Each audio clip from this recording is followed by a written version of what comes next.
Tiniyak ng DSWD na sapat ang relief goods para sa mga nasalanta ng bagyong Enteng. Kaugnay niyan, makakausap natin DSWD spokesperson, Assistant Secretary Irene Dumlao. Magandang tanghali po sa inyo, ASEC.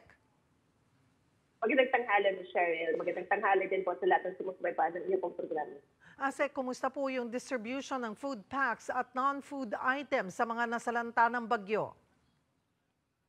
Well, ongoing po, Ms. Cheryl, no, yung isinasagawa natin na resource augmentation to the various local government units para matulungan po natin sila na ma-provide yung pangangailangan ng ating pong mga kababayan na apektuhan.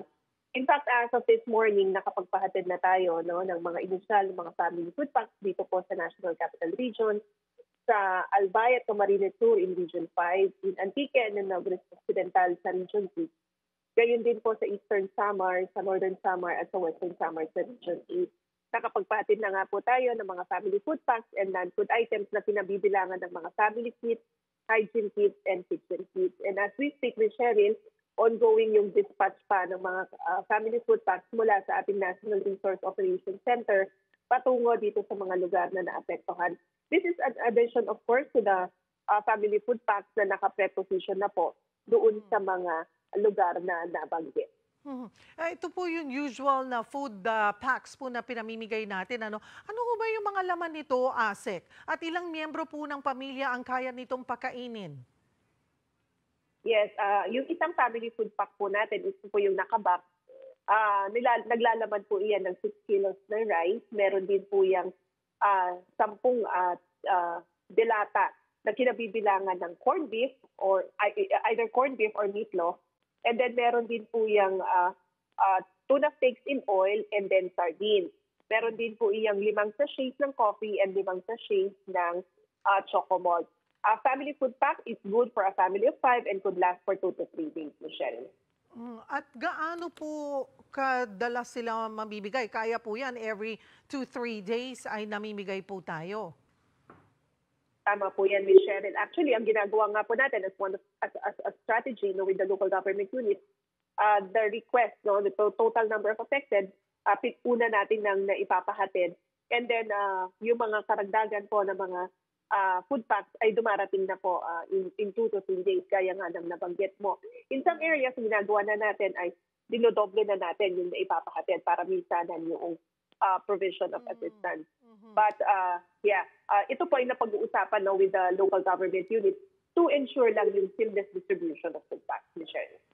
Lahat po ba ng naapektuhan nitong bagyong Enteng at Habagat na lugar ay nasiguro po natin na may mga naka-preposition or may mga food packs po or may mga report po sa inyo na nahirapan pong marating?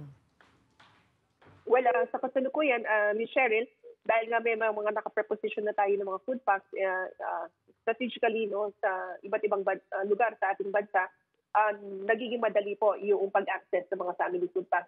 Ito yung inintroduce ni Secretary Rex Gatchalian na buong bansa handa, na kung saan nga po in-strengthen natin yung ating production of family food packs and in the prepositioning of the same doon sa mga LGUs where we've entered into relief prepositioning agreements.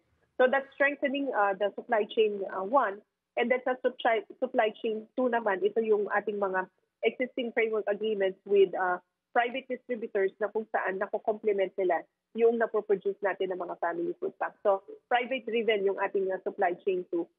So in this manner, Ms. Cheryl, we could assure the public and our partners from the ground na madali pong ma-access yung mga family food packs ng meron po ang DSWD. And in this manner also, magiging timely and responsive yung ating pong disaster response operations. May additional assistance na rin ho ba kayong inihahanda para naman po dun sa mga residenteng nasalanta yung bahay at kabuhayan dahil sa pananalasa ng bagyo? Yes, additional interventions will be extended by the DSWD. Isa nga po dyan yung assistance to individuals in crisis situations dahil meron po talaga tayong mga kabayan na nasalanta nga po yung Typhoon Enteng. And para sa mga nasusugatan, nagpapahatid po tayo ng medical assistance. At para naman po doon sa mga pamilya na meron pong family member na pumusay, ay nagpapahatid din po tayo ng burial assistance. So these are just some of the interventions that we are providing. But of course, Ms. Cheryl, as we move towards the early recovery phase, dahil ngayon po kasi nasa response phase pa tayo, but when we support na the early recovery of our disaster-affected families, may mga ibang interventions din po tayo na maaari pong maipahatid. Provided, of course, na magsagawa din ng rapid damage assessment and needs analysis on the ground, nang sa gayon matukoy po natin ano pa yung mga karagdagang tulong na maaari natin maipahatid. Maraming salamat, ASEC Irene Dumlao ng DSWD.